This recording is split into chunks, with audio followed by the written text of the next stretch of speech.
जी का बेटा हूँ, चुम्मा चिपक के लेता हूँ। हाँ पांडे जी का बेटा हूँ, चुम्मा चिपक के लेता हूँ।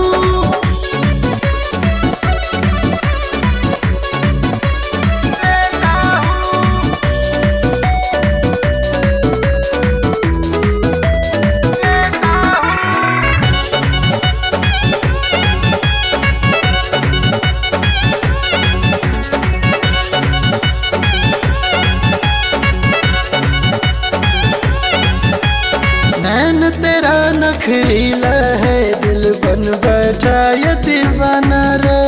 डालना ऐसे गाना मुझ पे, खोज के नया बहाना रे, खोज के नया बहाना रे। नैन तेरा नखरीला है, दिल बन बैठा ये दीवाना रे। डालना ऐसे गाना मुझ पे, खोज के नया बहाना रे। मेरी बंजाल भर तू आ जा इधर, तुझे बाहों में आज भर लेता हूँ। पांडे जी का बेटा हूँ, चुम्मा चिपक के लेता हूँ। हाँ पांडे जी का बेटा हूँ, चुम्मा चिपक के लेता हूँ।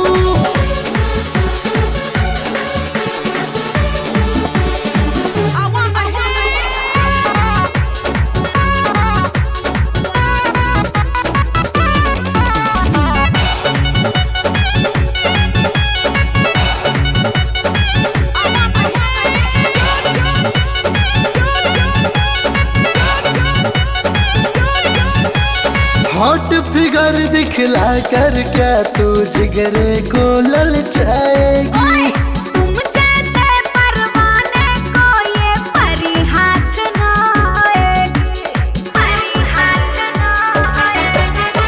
हॉट फिगर दिखला कर क्या तू जिगरे को ललचाएगी। तुम जैसे परवाने को ये परी हाथ ना आएगी। तेरे होठों का जाम कर दे मेरे नाम, ये ऑफर मैं तुझको देता हूँ। पांडे जी का बेटा हूँ, चुम्मा चिपक के लेता हूँ। हाँ पांडे जी का बेटा हूँ, चुम्मा चिपक के लेता हूँ। पांडे जी का बेटा हूँ, चुम्मा चिपक के लेता हूँ। Click on the bell icon to get regular updates from Venus. For more entertainment, log on and subscribe to www.youtube.com/VenusBhojpuri.